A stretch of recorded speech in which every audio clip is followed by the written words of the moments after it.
that'll look good. I want you to look at something right now. Think of some major goal you want, or maybe it's one you're already working on and you have experienced a lot of setbacks, a lot of defeats.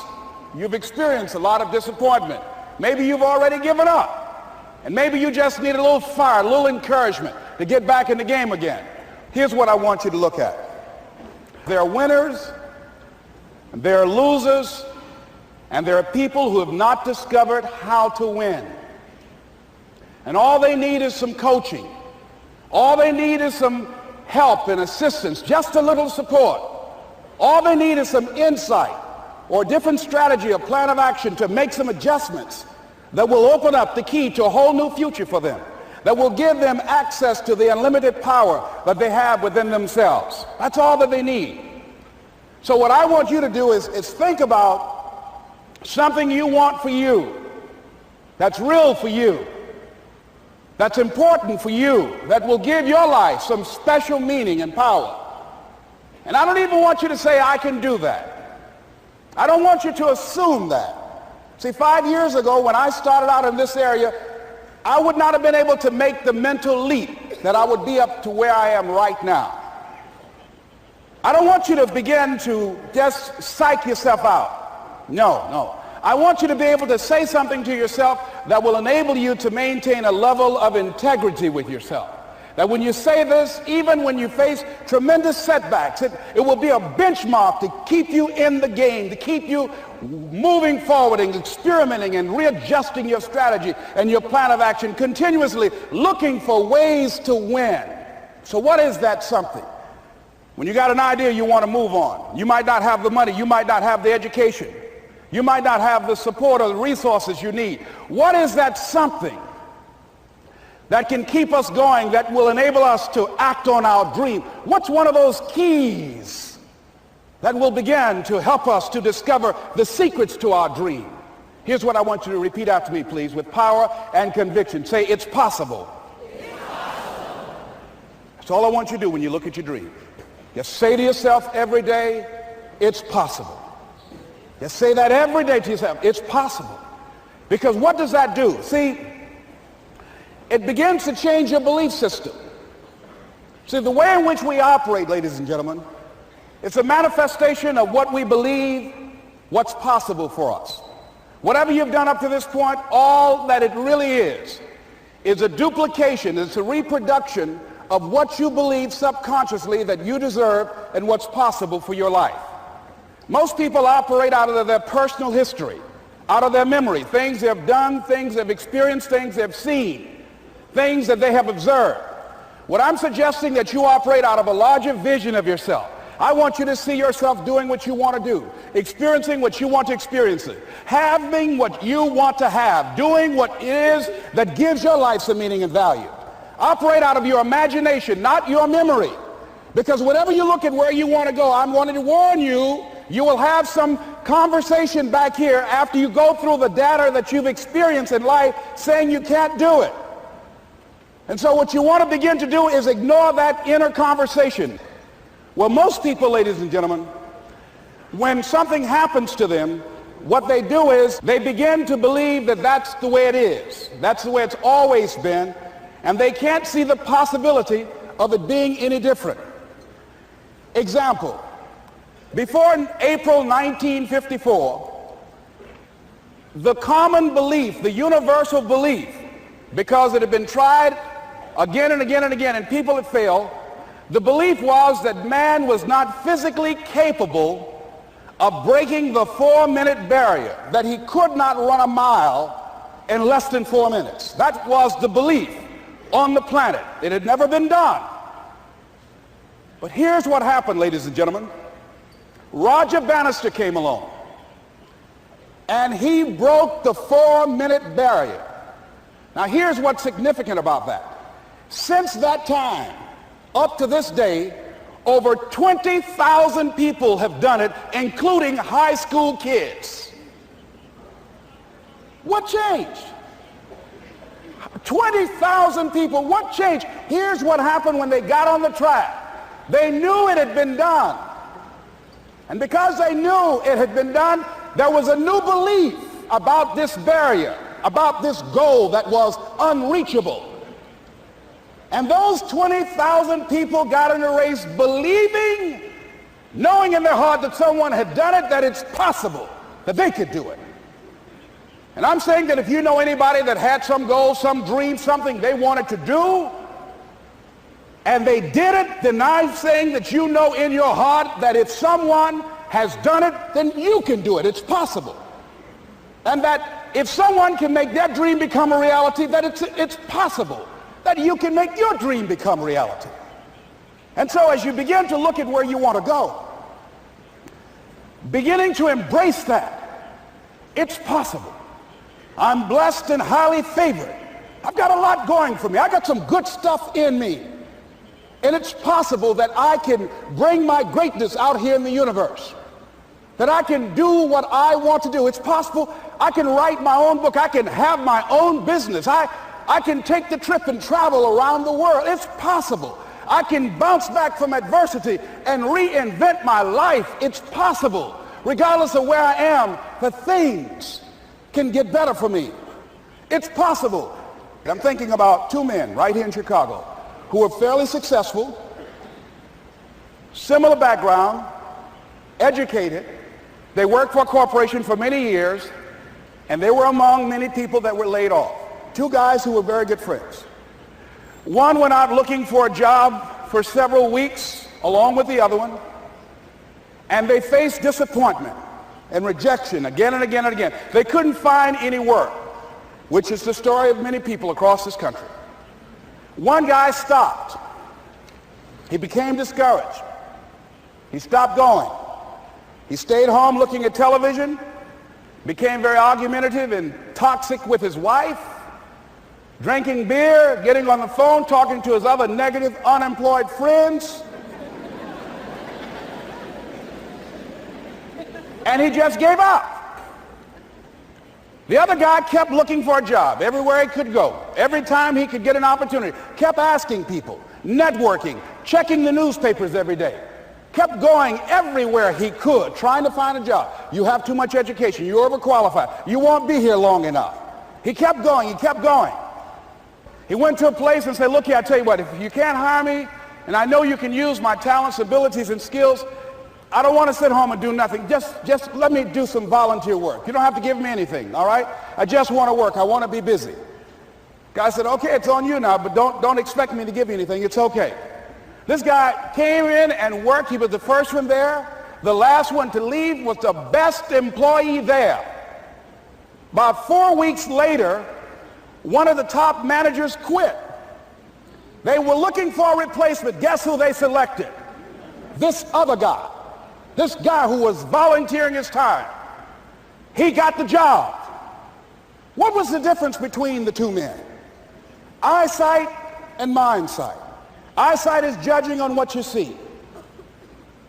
Judging according to appearances. But mindsight is how you interpret what you see. One guy said, it's not possible, it's over, I'm finished. I can't do it. I can't make it. He surrendered. I've faced rejection again and again. I'm not going anymore. There are no jobs out there.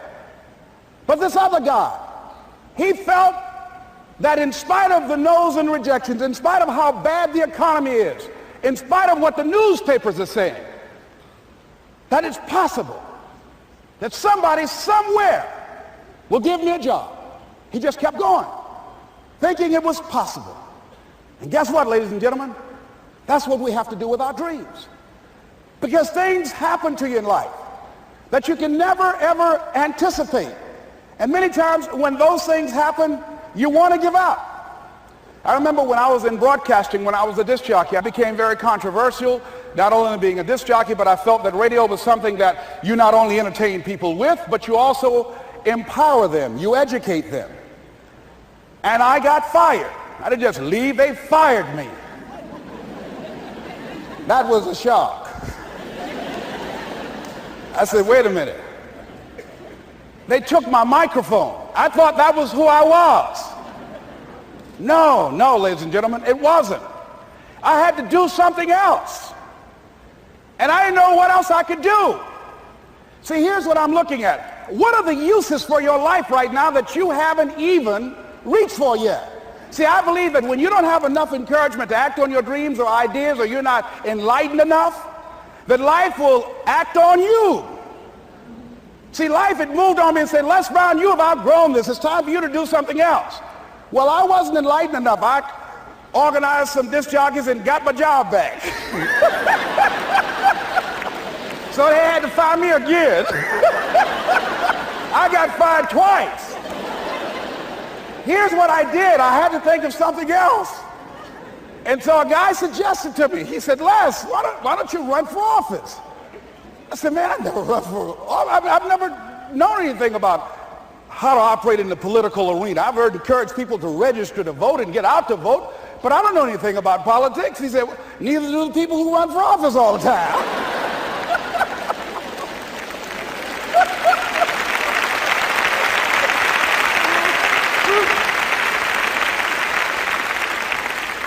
So I ran. Now here's what I'm suggesting. I ran.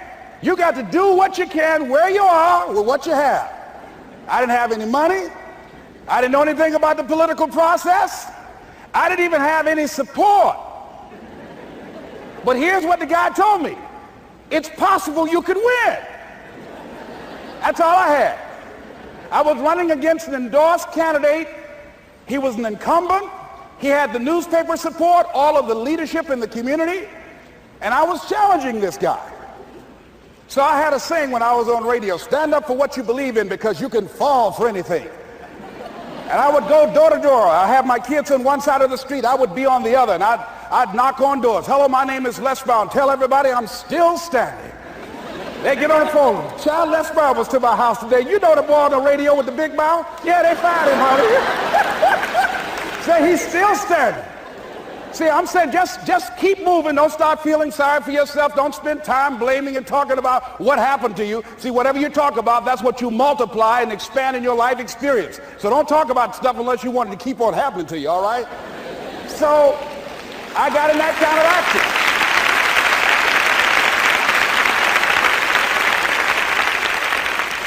As I continue to do that, had my children with me, were going door to door, didn't have enough money.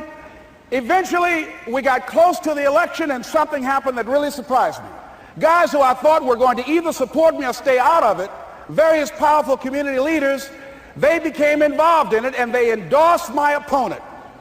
I felt devastated. Now that's going to happen to you when you're working on your dream. Things are going to happen that's going to catch you on the blind side. That was shocking to me. They didn't have to do that. All they had to do was just stay out of it. But here they go, come up in there messing with me. Now that's going to happen. There's some people who believe it's their personal business to stop you from living your dream, all right?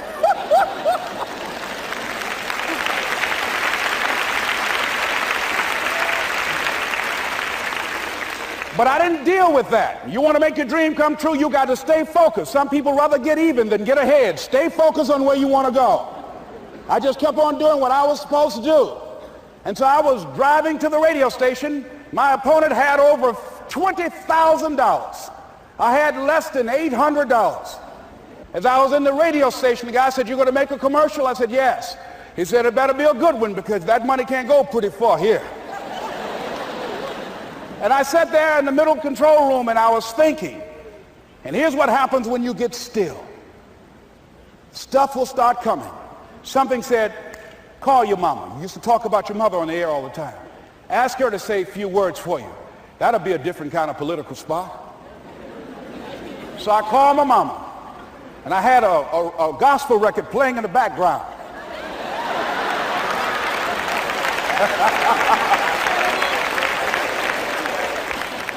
And then I had my mother say, "Hello, this is Mrs. Mamie Brown. When I raised my sons, I raised them to be good children.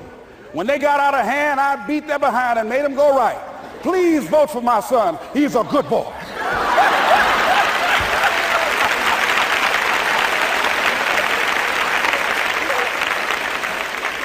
Usually in the state representative race, maybe 3,000 or 4,000 people will come out to vote in a primary. In that primary race, over 27,000 people came out and voted and said, "I'm voting for Les Brown because his mama said he's a good boy." I won, ladies and gentlemen. I won.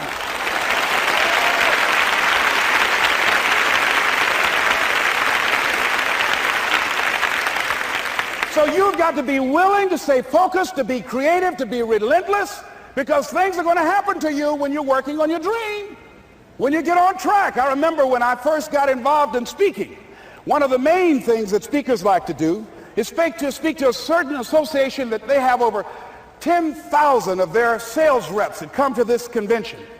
And I was relentless. I kept saying, it's possible. It's possible. See, what I want to let you know and set you up for, because you say it's possible, don't mean that you're not going to have any problems. That Murphy's Law ain't going to come and slap you side the head. Oh, Murphy going to come visit you. He's waiting for some of y'all out in the parking lot. Oh, you say it's possible. Okay, it's possible. You better get up. Well, I was working. I kept saying it's possible.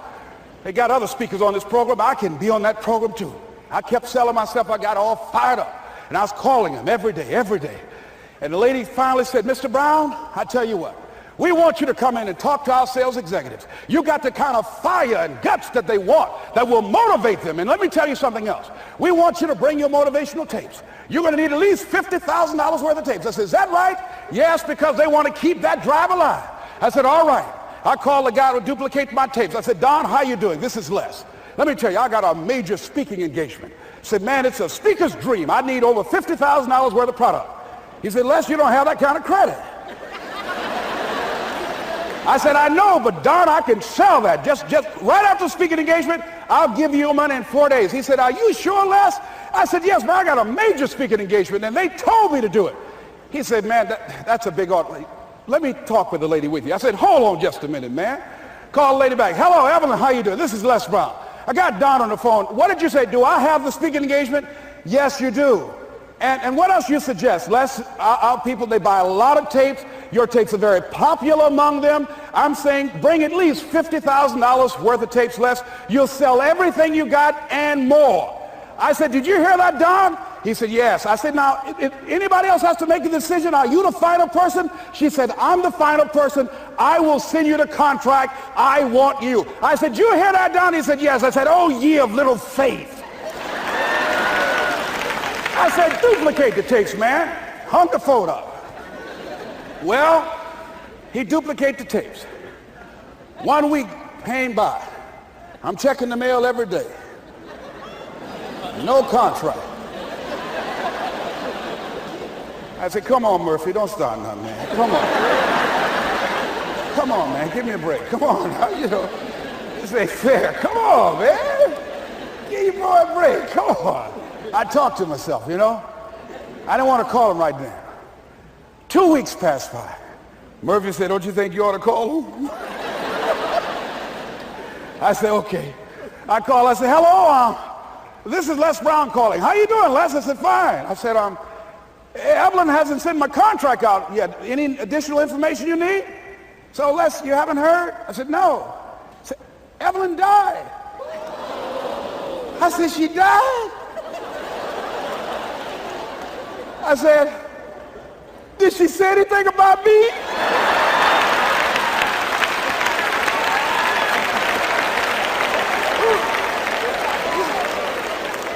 When I got home, I was so wiped out. And Murphy was in the house waiting on me. Murphy said, is it possible you want to listen to some of your tapes?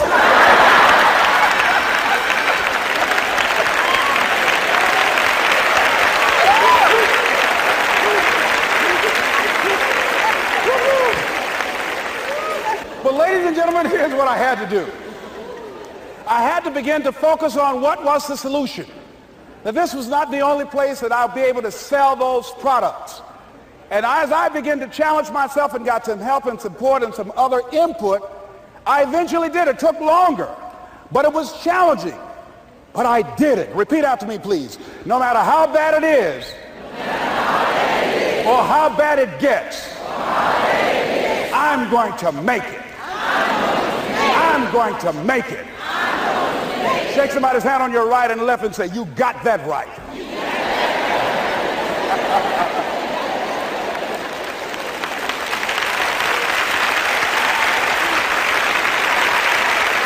Repeat after me, please. It's possible. It's possible. I can have my dream.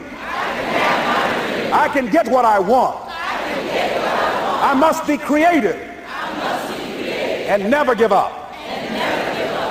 Now, let me share something else with you, ladies and gentlemen. When you know within yourself that there's something you want to do, and I believe that all of us were born with a purpose, that all of us have something that we are supposed to do, that all of us have some goodness within us, and that goodness gives us a responsibility to manifest our greatness. And when you know that, you can feel it in your guts, and you know that you're deliberately operating below your potential. You've gotten comfortable. You stop expanding, you stop stretching, you stop challenging yourself. Let me share something else with you. Not only is it possible for you to have your dream, but it's necessary. It's necessary that you have it, that you work on it, that you develop yourself, that you go for what is yours in the universe. I have a friend that at the beginning of the year I was in Los Angeles giving a speech, and I do a seminar teaching people how to become involved in the speaking business, and also one called Speaking with Power, teaching people how to begin to develop their communication skills. And this friend, I said, I want you to work with me. I called her up. She said, Les, are you sure I can do it? Sure you can. You have a PhD in communications. I don't have that. If I can do it, sure you can do it. In fact, I'm going to give you the support that you need. Here's what I realize, ladies and gentlemen. We only have enough energy to take us to a certain level. But it's necessary that we assemble ourselves with other people who share our vision, other people that can see it for us, to give ourselves a home court advantage.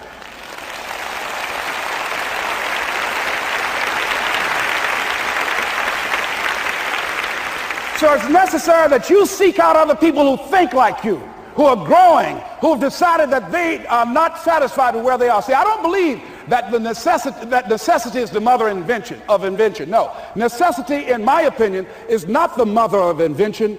Refusing to accept things the way that they are is the mother of invention.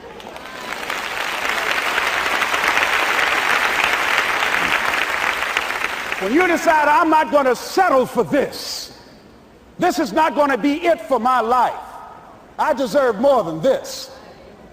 See, that will start making you do some stuff. See, a lot of people go to work every day miserable, and all they do is just talk about how miserable they are. But they don't do anything about it. So I was telling her that I knew she hated her job with a passion. I said, you can do this. You got more going for you than I have going for me. And we've been going through this for years, ladies and gentlemen. She'd been to my seminar speaking for a living. She brought her husband, and that was one of the major problems that I realized that happened in her life. He couldn't see it for her. So you got to make sure that you have people in your life that can see it for you, that will encourage you. Non-affirming relationships can hurt you.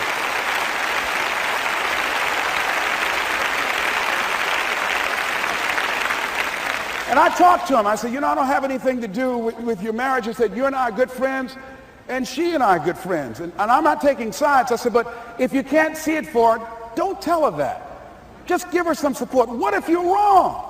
It's possible, man, that if I'm doing it, she can do it. Well, you're different. How are you going to tell me that? You've seen her speak. She's got great speaking skills. Don't underestimate her. You don't know. You've got a great woman here. But you see, people who can't see it for themselves can't see it for you. He was happy.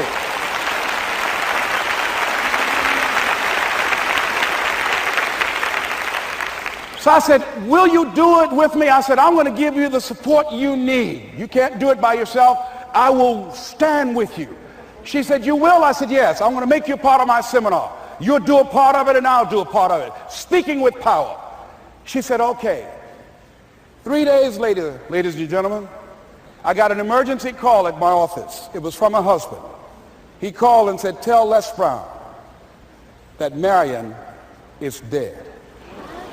I said, oh no.